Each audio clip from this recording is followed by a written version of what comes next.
Well, this is a video I kind of regret putting off. It's definitely a video I procrastinated.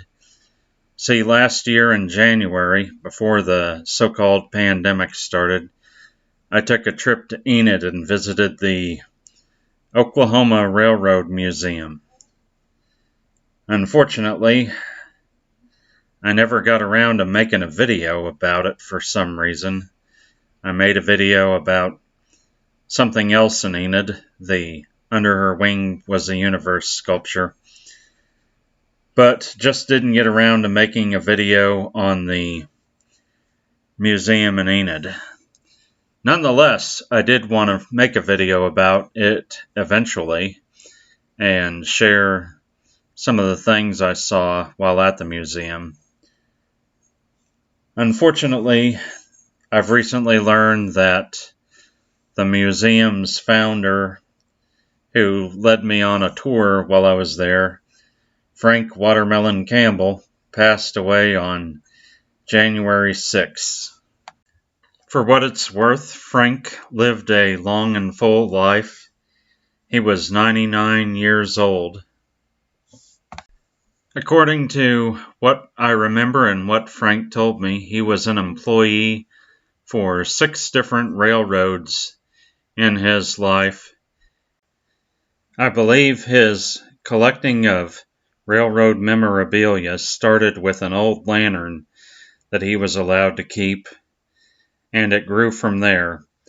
Eventually, his collection outgrew his home and prompted him to found the Oklahoma Railroad Museum to preserve railroad history.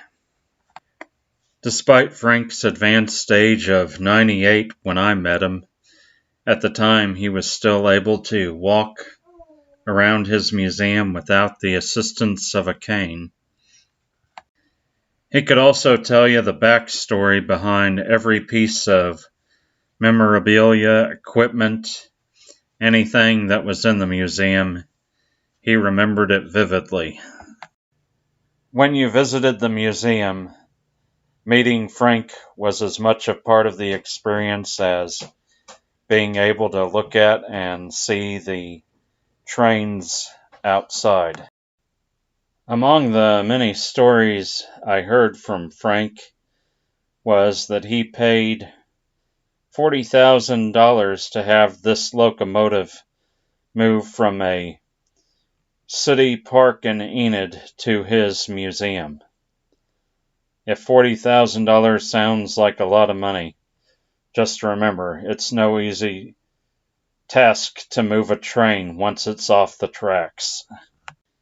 His artifacts inside the main museum building included this antique measuring device, which according to the Frank is the earliest of its type, which you can probably guess is true based on the serial number. Number 1.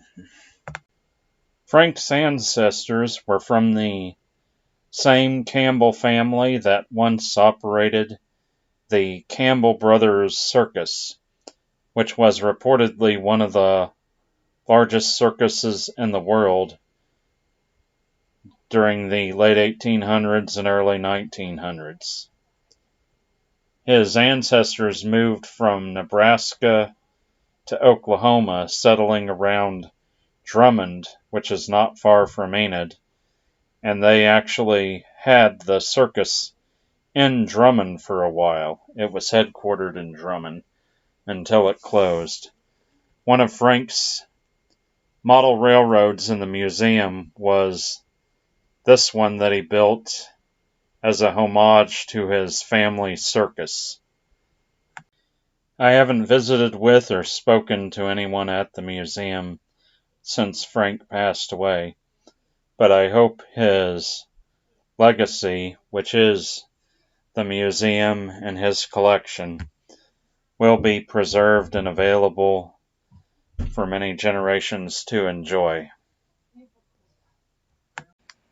Well, thanks for watching, and remember, The Oklahoma Railroad Museum, founded by Frank Watermelon Campbell, is not to be confused with the Oklahoma Railway Museum in Oklahoma City. Have a good day.